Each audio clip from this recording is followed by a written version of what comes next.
bagay yan kasi yung financial status nila ma-improve din. Tingin ko okay naman kasi parang may bibigyan na rin sila yung mga benefits na kagaya ng yung mga regular employees na natatanggap. Tingin ko naman makakadagdag dun sa nila yun. Kasi magkano lang din naman na kinikita nila, di ba? Kasi minimum na 3,000 lang, yun lang yung talagang take home nila. Marami din naman yung mga tawag dito, yung mga talagang nagtatagal doon sa mga pamilya na at least kung magre-retire yun, meron din silang sige pa paano. Tsaka kung magkakasakit sila, meron sila makukuha kagaya na sa PhilHealth, diba? Meron eligible din sila doon, diba? Sa kasambahay doon. Tingin ko, okay yun.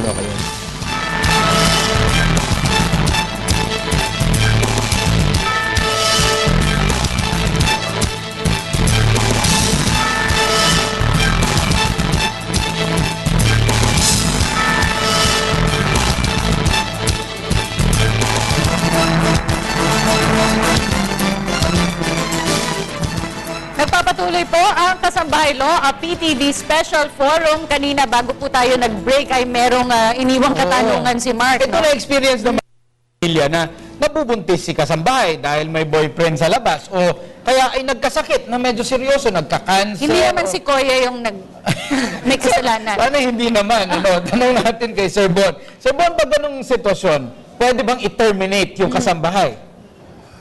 Doon po sa mga naka-enumerate na mga justifiable reasons, it would appear na hindi po yun party doon. So titingnan po natin yung na pag-usapan nila. Pero pwede naman po mag-usap doon. But yun po medyo contentious, rin po yun na ganung pamamaraan na yan.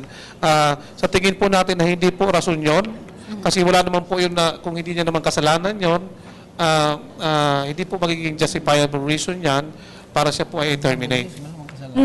Tanungin po natin kay Mr. Aceron, kasama po ba yung panganganak dito sa benepisyo sa PhilHealth? Po, magandang tanong yan. Nais kong ipaalam na meron po tayong maternity care package kung saan covered po ang first, second, third hanggang fourth normal spontaneous deliveries. Kung manganganak po ang ating kasambahay halimbawa sa isang non-hospital lying-in clinic na accredited ng PhilHealth, ang kanyang makukuha pong benepisyo ay 8,000 pesos, yung 1,500 prenatal ng kasambahay, tapos yung matitirang 6,500 sa facility and tapos iba pa ho yung kanyang newborn care package. And kung sakasakaling cesarean delivery naman, nais ko ipaalam na 19,000 pesos po ang ating case rate package sa lahat ng government and private hospitals. On the maternity benefit pa rin, Kati, gusto natin tanongin, alam natin sa SSS, yung mga regular employees, merong benepisyo, medyo malaki-laki. Merong iba, umaabot ng 20+ thousand. Ano po ang benepisyo ng kasambahay from SSS dito sa maternity? Wala din siyang pinagkaiba sa benefit ng mga employees sa private sector. Ganun din. So, ang requirement natin, meron kang at least 3 monthly contributions during the 12-month period bago yung semester ng kapanganakan. So, 3 buwan lang nahulog ang hinihingi. So, kung gagaya niyan, yung kanyang average daily salary credit multiplied by 60 days for normal delivery or 78 days for cesarean section.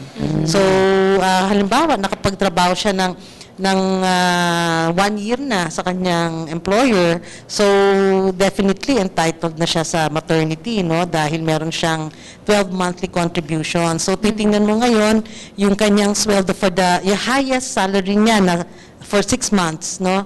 6 month na highest salary niya, yung pinakamatataas, yun ang bibilangin mo by 6 months divided by 180 days para makuha mo yung average daily salary credit. Yun ang i-multiply by the number of days. Okay.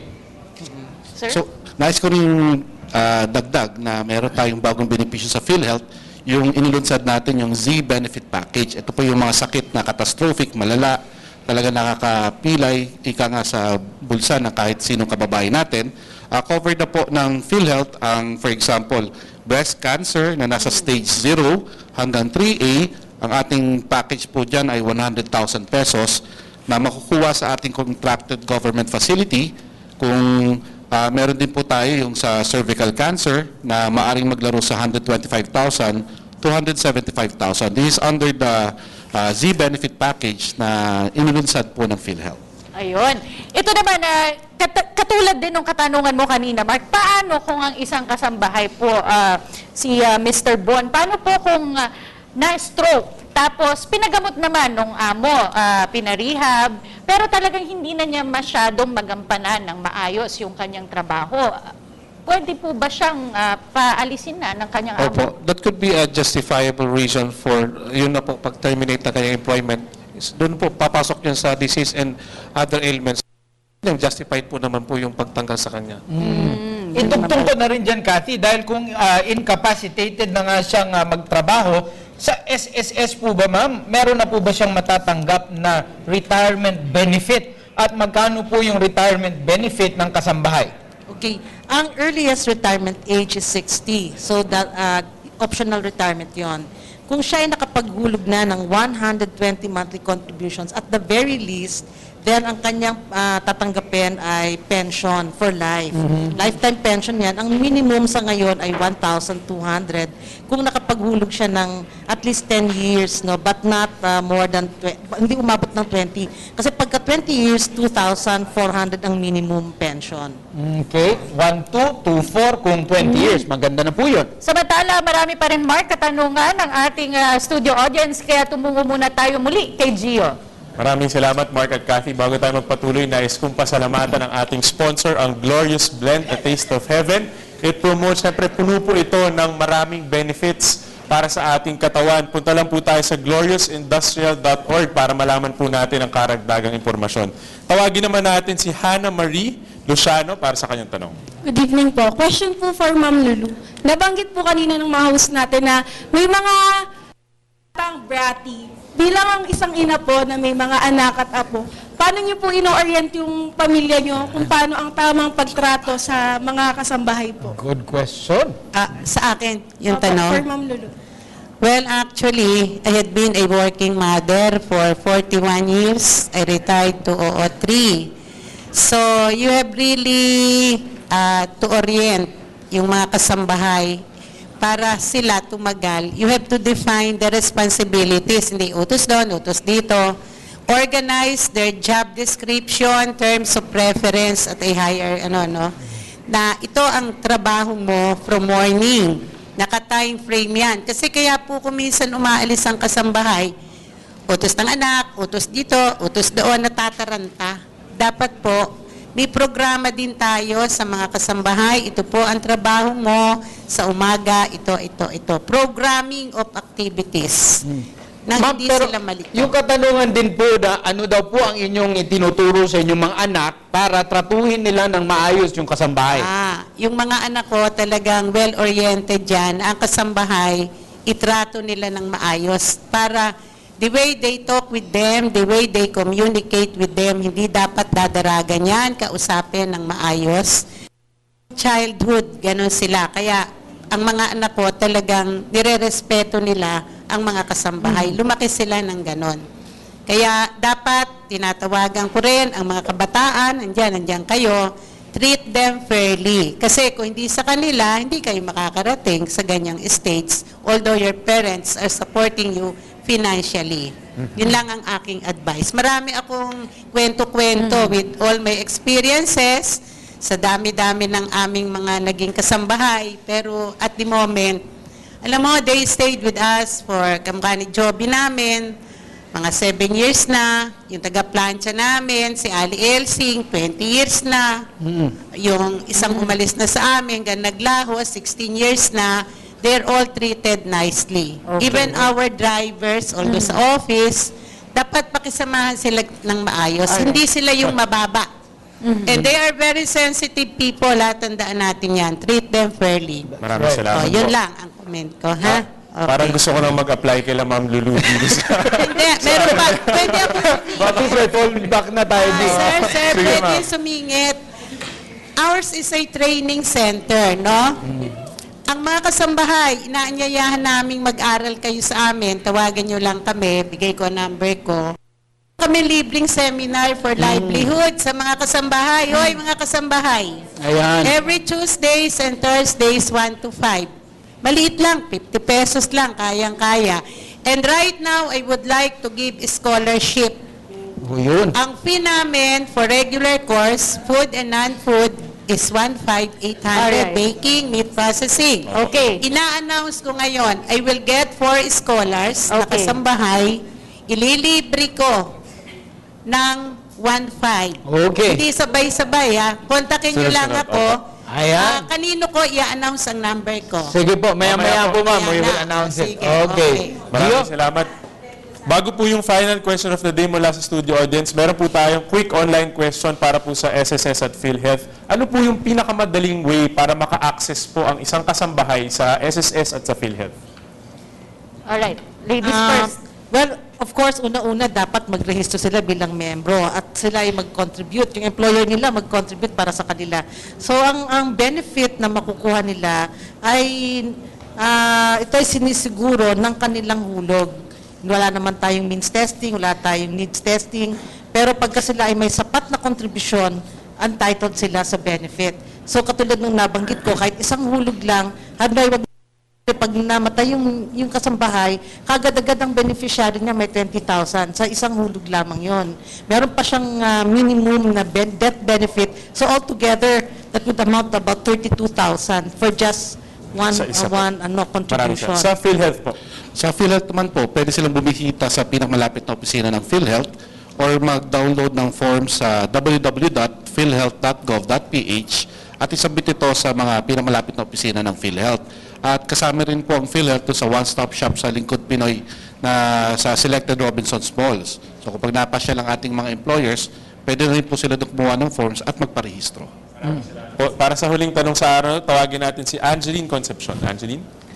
Good evening po. Para po sa Dolly yung question ko, for clarification lang po, nakukonsider po ba na kasambahay yung mga boy po sa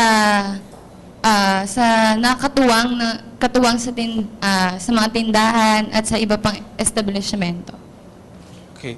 Yun po, nasagot natin kanina po yun, di ba, yung isang kasambahay na siya ay ginagawang tindera o tindero sa isang restaurant or isang grocery. Yun po ay, ang sinasabi ng batas, kung yan po ay pinapatrabaho natin sa isang grocery o isang negosyo ng amo, yan dapat siyang sweldohan ng tamang sweldo na dapat doon sa isang nagdinegosyo. Okay, hindi po dapat yung sweldo niya ay hindi sa kasambahay. Yun. Kanina, Mark, pinag-usapan natin yung minimum age requirement. Ngayon, tatanungin din naman natin si Sir Bon, meron po bang maximum age at kailan po ba pwedeng o dapat mag-retire ang isang kasambahay? May mga mandatory po tayong like sa atin po sa batas ay di ba 60 ay optional, 65 yung mandatory. However, yun lang po ay insofar as benefits, pero po marami pong mga amo na gusto nila yung medyo maedad na po ang mga kasambahay. They prefer to get ng mga older kasi daw, di ba, hindi na yung umalis ng bahay, talagang magaling mag-aruga ng mga anak or paggawa ng trabaho sa bahay. So yun po, wala naman pong limitations. Kaya lang po, hindi nila sila covered ng mga benepisyo like SSS at saka yung ibang benepisyo. May mga limitations po yun. Okay. Kasi this goes into the very essence of what this kasambahay law is trying to do.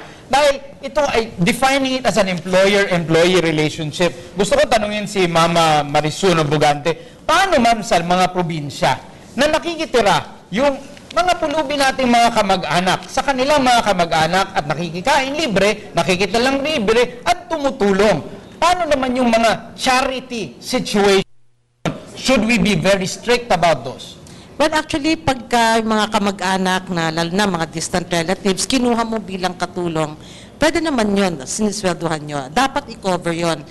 Pero lang yung nanay mo, o lola mo, or kapatid mo, ginawa mong katulong. I mean, hindi mo pwedeng i-report yung nanay mo bilang katulong. Kahit na in reality, siya yung nag-aalaga ng mga anak po pag ikaw ay nagtatrabaho, no? Hindi yun katulong ang trato doon. No? So, hindi pwedeng i-report yung isang nanay as katulong o kaya yung lola mo kaya as katulong. No? So, yan ang mga limitations doon. So, in fact, kung mag-asawa nga, hindi mo pwedeng i-report yung asawa mo as your employee. No? So, meron mga limitations din doon. Pero yung mga distant relatives, halimbawa, pinsan, or may isang kang kamag-anak na malayo na, gusto mo lang tulungan, kinuha mo siya bilang binibigyan mo siya ng sweldo, ibang usapan yon. Pero Kailangan ito, i-cover pa dagdag rin. na situation lang dati. Dahil marami din sa probinsya yung parang pinapaampon yung bata na parang pinaampon na dun sa tita o sa kamag-anak o sa kapitbahay para makakain at makapag-aral. Ano po yung inyong interpretasyon? Wala nakalagay sa kasambahay law pagka 15, below 18 but not younger than 15, ay kailangan meron kang parang foster care environment, no?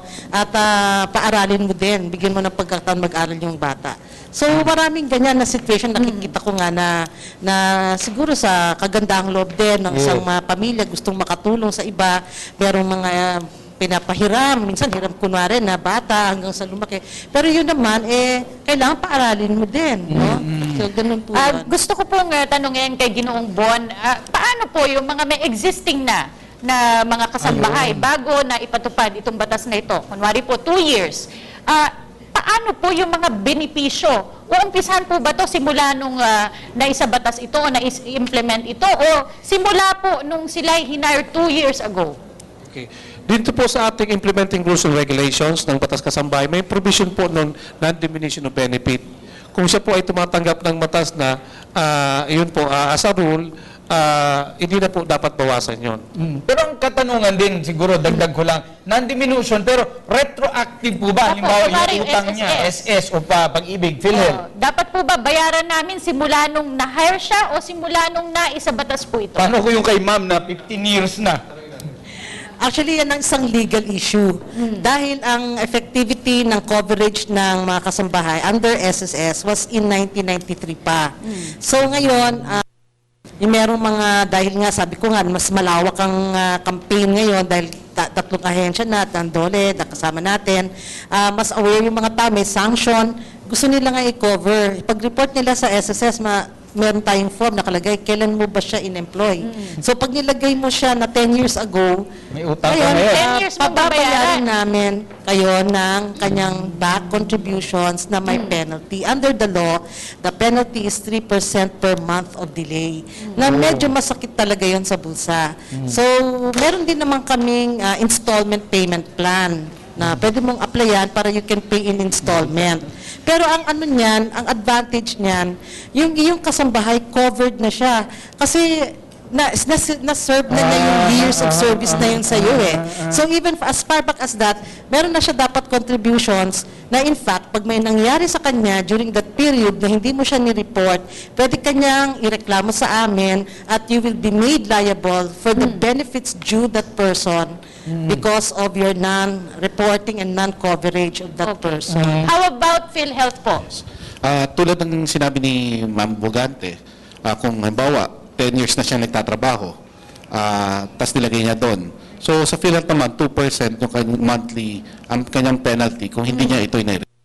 Pero ang magandang punto dito, pag siya umidad na 60, nakapaghulog ka ng 10 years or 120 monthly contributions, yung kanyang employer, wala nang babayarang monthly premium kasi maaari na mag-qualify kasambahay as a lifetime member. Yun po yung long-term benefit natin sa PhilHealth. Maganda yan, Cathy, dahil napaliwanag nila na although meron kang retroactive payment, pero it makes your kasambahay kuha na talaga, pwede nang mag-avail ng benepisyo. Kung iisipin natin yung benepisyo, baka mas malaki yun. Wala na po tayong oras, kaya hingan na po natin ng kanilang mga huling mensahe, ang ating mga panauhin. Umpisahan po natin kay Lynn Ramos, isang kasambahay. Mensahe mo, marahil sa kapwa mo mga kasambahay. Para po sa akin, para sa mga kapwa ko kasambahay, magpakabait lang kayo sa sa boss nyo. Pag nakuha nyo naman yung loob ng boss nyo, ipakita nyo yung totoo kayo sa kanila, alam naman natin yung tama at mali. Katulad ko po, mas mamahalin ka ng amo mo, mas tataratuhin ka nila na kahit malayo ka sa mga magulang mo or sa mga mahal mo sa buhay, feeling mo nandyan lang sila kasi yung treat nila sa'yo, para ka na rin nilang isang, hindi ka nila tinuturing na kasambahay lang dun sa bahay, para ka nilang anak din. Kasi ang tawag nila sa akin ng amo ko, nene, kasi po, malalaki na po yung kasama ko sa bahay. So yan, si Lynn, bayani yan, nagpapaaral ng 3 kapatid niya. Okay, susunod po, an employer at a meat processing teacher nga po, Ma'am Lulu Rivera. Dalawang message ko sa mga kasambahay. Kung ano sinabi niya, yun na rin. Pero yun pong mga kasambahay talagang kung gusto niyo po ng extra additional income, magpaalam po kayo sa amo nyo. Sabi ko nga, libre seminar namin, 1 to 5, mga amo, payagan nyo lang. Okay. Oo. Yung phone number nyo po, i-announce nyo na. Number is 496-7065. Alright. Nasa website po kami, tingnan nyo, nandun, maganda. Okay, thank you. Spicesandfoodmix.com. Okay, thank you, Miss Lulu Rivera. Dumako naman po tayo sa ating legal expert, Attorney JJ Atienza. Yung advent po ng kasambahay law, pinapakiusap ko lang po sa employers, don't panic. Yung kung hindi man po sila na-cover, idagdag ko lang, kung let's say, sinasabi nga, ang fear nila is, karamihan naman kasi ng pamilya talaga coming from the lower middle class na kumukuha ng kasambahay. Using statutory construction, since ang later law ay law which took effect in June 4, then maaari nating simulan at sundin magmula nung June 4. Alam naman natin na pag nag-backlog kayo ng sobra, baka po magalit naman din sa atin sila. But let us follow the law. And para sa mga kasambahay at employer, mutual respect lang po. Sa employers, treat them kindly. Sa kasambahay, kagaya nga na sinabi ni Lynn kanina, be true para mahalin rin kayo na parang kamag-anak na rin ng inyong mga employer. Okay, at susunod po mula sa Hanay ng Kabataan, Mickey Eva. Looking at it at a bigger picture, since service sector yung pinamalaking sector ngayon sa economy ng Pilipinas, malaking tulong ito na ma-regulate yung sector na to sa mga kasambahay at mababantayan talaga ito ng pamahalaan. Looking at it up close, beneficial ito sa amo dahil may security ka, NBI clearance, birth certificate, etc. At the same time, doon din sa mga magtatrabaho bilang kasambahay, may added benefits ka, PhilHealth, SSS, pag-ibig, pwede ka mag-avail ng housing loan, etc. And of course, para dun sa mga katulad kong kabataan na at these desperate economic times siguro na kailangan magpasok na kasambahay, hindi mo kailangan i-give up yung education mo. Pwedeng ipagsabay, hitting two birds with one stone, nakapagtrabaho ka, kumikita ka, at the same time, makapag-aral ka. So, a good thing, and sana ma-avail to ng mga kasambahay natin properly. Susunod po, tagapagsalita ng PhilHealth at head ng Corporate Action Center, Ginoong Delio Aceron II. Napapanahon po ang batas na ito dahil ang ating mga kasambahay po sa kanilang nag-invest po tayo sa kanila sa pamagitan ng tiwala sa kanilang pag-aruga sa ating pamilya. Ang maganda po nito, mabibigyan po sila ng karagdagang benepisyo. At it's about time na yung mga kababayan natin na namamasukan sa abroad, dito naman sa ating bansa, kilalanin na po natin sila ang kanilang kontribusyon. At ito po ay alinsunod rin sa mandato ng PhilHealth na yung kalusugang pangkalahatan o Universal Healthcare Goal, kung saan ang layunin po ng PhilHealth, bawat Pilipino ay miyembro, bawat miyembro po ay protektado, kalusugan natin segurado. Ayan, mula naman po sa SSS, Vice President for Public Affairs and Special Events, Ma'am Marisu Bugante. Maraming salamat. Talaga ang mga kasambahay natin ngayon nag-level up na. Kayo po ay katulad din ng lahat ng mga manggagawa natin sa private sector, entitled kayo sa Social Security benefits, pati employees compensation benefits. Kaya meron ho kaming nilaan na special day sa inyo. Itong June, meron ho tayo sa June 22 and June 29. Nationwide po yung aming mga branches ay nakabukas para ho sa pagtanggap ng inyong application for membership. Ganun din sa mga employer. Marami ho kaming paraan na para mapadali ang pagbabayad ng mga employer, hindi sila mahirapan. In fact, dahil walang forms ng isasubmit ng employer at wala kaming nire-require ng mga identification materials mula sa employer. Pero sa mga kasambahay meron. At yan naman ay nakalagay. At kung wala naman nun, hindi naman yan balakid para mabigyan kayo ng number. Maaari ho kayong tumawag sa 920-6446 hanggang 55. Bukas po yan 24 hours a day, kahit midnight, tumawag ho kayo doon kung meron ho kayong mga karagdagang katanungan. Maraming salamat po. Susunod naman po, Chief ng Policy of Program Development Division, Bureau of Working Conditions ng DOLE, Ginoong Nicanor Bon. Okay, dito po sa usapin dito sa Batas Kasambahay, kami po sa Department of Labor ay ini-emphasize po natin yung special relations of mutual respect and trust between the employer and the kasambahay. Kasi po yun po ay pinatatag natin, yun po ay ay kahit na po marami pong mga requirements ng batas natin ay ma-overcome po natin yan. So, Maraming salamat po, Ginoong Bon. Malaki pong ginhawa ang hatid sa ating mga kababayang naninilbihan ang pagkakasabatas ng kasambahay law. Maliban po kasi sa aumento sa sahod at dagdag na benepisyo ay naitaas na ito ang pagtingin ng mga mamamayan sa ating mga kasambahay. Umaasa po tayo ngayon na masusolusyonan ng batas na ito ang lahat ng hinaing ng ating mga kasambahay. At tulad po ng ibang mga batas, naway gamitin po natin ito sa tamang paraan para po ito sa kabubuti ng ating mga kasambahay at syempre pati rin po ng mga employer. Ang implementasyon ng kasambahay law ay isang patunay sa pagpapahalaga na binibigay ng ating bansa sa kanyang mga mamamayan, partikular na mga kababayan nating namamasukan bilang kasambahay. Naway mas mapag-igting nito ang pagsama-sama ng maganda ng employer at ang mga kasambahay. Magsilbi rin po sana itong tanda na ang bawat piraso na bumubuo ng ating bansa, mayaman man o mahirap, ay binibigyan natin ng patas, na respeto at pagkilala. Ako po si Attorney Mark Castrodes. Ako si Cathy San Gabriel. At ako naman po si Gio Pinson. Naway nakatulong po ang inyong 1.5 oras na pagtutok at pagsama sa amin na talakayin ang mahalagang isyong pambansang ito. Ito ang Kasambahay Law at PTV Special Forum.